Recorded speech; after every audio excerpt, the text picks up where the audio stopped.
Hello, this is Brave Sir Robin coming to you from Parts Unknown. I'm here today to talk to you about the Best of Deathmatch Wrestling Volume 3, the legendary Japanese tournament. Back in the days before like YouTube and file sharing and all that, wrestling fans would see events by sharing tapes with each other and mailing them back and forth and such, and this was actually a highly sought after event at the time. But now they finally released it on a commercial DVDs. So let's check it out and see if it holds up today and if it was actually worth the hype that was behind it at the time. So we start the disc and they start off with a video package with generic rock music, and they have all the wrestlers that are participating in the tournament coming to the ring.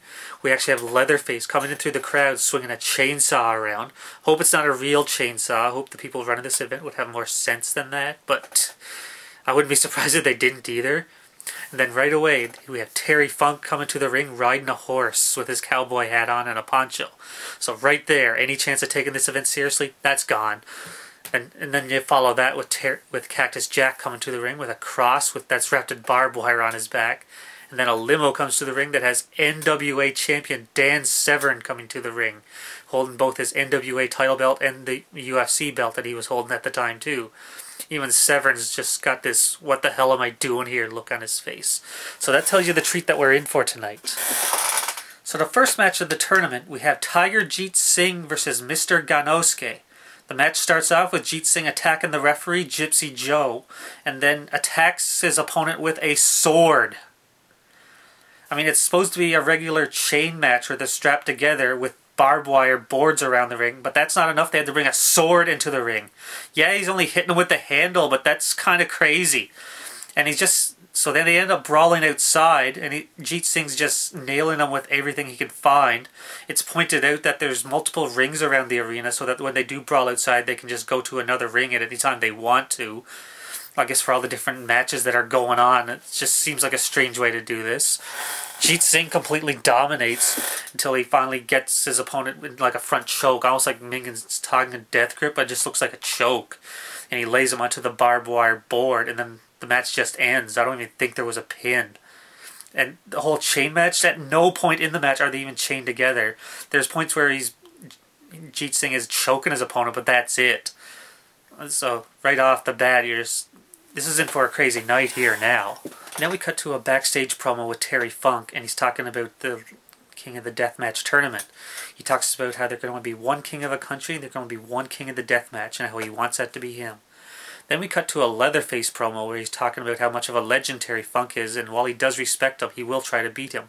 That's just wrong right there, though. You shouldn't have Leatherface talking in a promo. The guy's supposed to be like a crazed maniac or something. So it just seems wrong for him just to be talking legibly. Plus the fault here too is they show a close-up of his costume, and when getting a good look at it, you see how bad it really looks. I mean, in 2 non-consecutive years, I've dressed as Leatherface for Halloween, and I think my own store-bought costume I bought at Walmart looks better than his costume. So now for the actual match. It looks to be another chain match. This time the guys actually do chain together. I gotta point out, Terry Funk is like a legend. He's a former NWA champion. So everybody knows who Terry Funk is. I mean, this is what he's known for. And I'm pretty sure Leatherface here, I think this is played by Corporal Kirshner from the old WWF in the 80s. I can't find any confirmation whether this was him or not, because oddly there were 2 different Leatherfaces, and he was the first one. I think this was him, though, from what I could tell. If anybody knows for sure, feel free to leave me a comment and let me know. And so they strap together, and as soon as Terry Funk is down, Leatherface brings his chainsaw into the ring. Why not? We already seen the sword. He tries to hit Terry Funk with the chainsaw, and he blocks it like this, oddly not chopping off Terry Funk's arms. And what's strange about this, too, is this ain't going to be the last time I'm going to see Terry Funk in the ring with a chainsaw either. You'll see that again in a couple years after this. So they build up to a few big spots. They actually end up climbing this protective barrier that's there. It's almost like the barrier you would see outside of a baseball game. They're climbing up on that, and they're teasing one being thrown off or being pulled off because they are chained together. But that never happens. They end up doing a spot where Terry Funk is laid out on one of those strange Japanese tables. I don't know if anybody's ever seen those before, but they're like more narrow and hard than the tables you see like the Dudleys bring to the ring. They all seem more like workbenches than tables. So Leatherface is up on the ropes, and Terry Funk pulls him down. He lands on the table, just bounces off, because like I said, they're not the conventional tables that we're used to. Then after all this, they do a few spots with the barbed wire, then Terry Funk just lands a series of jabs on a hard punch, and he wins with a punch, of all things. of everything we're going to see, just winning with a punch is going to be pretty tame. For anybody but Terry Funk, I'd probably complain about it, but being him, I guess we can get away with it. We've already established he's a brawler anyway. So that's the second match. So now we have another backstage promo. You see a bloody Terry Funk back there. To point out that that's 1 down and 2 more to go. So the next match, we have Cactus Jack, the legend himself, Mick Foley, versus 1/3 of the Fabulous Freebirds, Terry Bam Bam Gordy. The match starts with both wrestlers outside. The referees in the ring were doing like a 10 count. And both wrestlers had to make a dash towards the ring to grab a barbed wire baseball bat that happens to be in there. And there's also a bed of thumbtacks in the middle of the ring. This is like TNA quality here, like the type of thing you expect them to come up with. Oddly though, this is actually not a bad match. They actually wrestle pretty smart, where Cactus Jack is avoiding being hit with the bat, avoiding going into the thumbtacks, pretty much acting like a coward and being on the defensive while Terry Gordy's trying to wail on him. Then that way, eventually Gordy does catch him and gives him a power bomb onto the tacks, and it actually means something when it does happen, and the crowd even reacts to that. So I don't know why every match couldn't be like this tonight, but this is what they should have been. And then to top that off, Cactus Jack actually wins by taking a cowardly route. He takes a handful of thumbtacks and throws them into Terry Gordy's eyes, then wins with 1 DDT. So it actually worked. There weren't too many big moves. They actually built up to the big stuff they did. Maybe the event will actually get better from here on. So the next match, we have Hiroshi Ono versus Shoji Nakamaki. Just like the last match, they actually both start outside the ring and make the dash inside to the barbed wire bat. And Ono gets to the bat first, and then Nakamaki stands with his chest out, and Ono blasts him across the chest a bunch of times, with Nakamaki not even selling it.